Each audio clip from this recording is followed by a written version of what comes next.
Cuaca sangat cerah hari ni dan panas tu sangat berbahang. Saya pun dah tak larat nak berkebun, jadi kita kutip cili je lah hari ni, okay?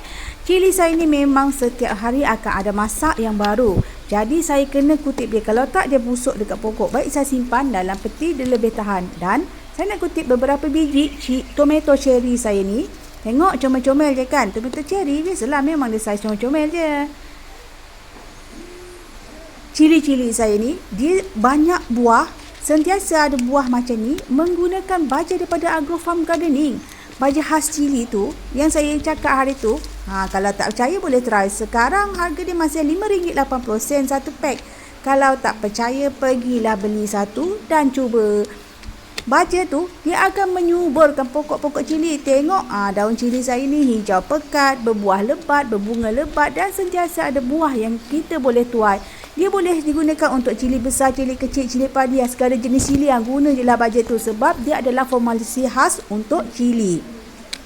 Tak rugi tau kalau guna baja tu.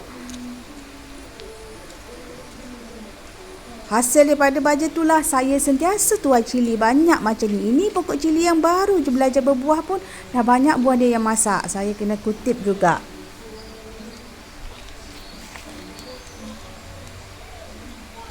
Lepas tu saya nak ambil terung purple bulat saya ni satu dan beberapa biji terung lalap. Okey, inilah hasil kita hari ni. Banyak juga kan, berbaloi juga. Kalau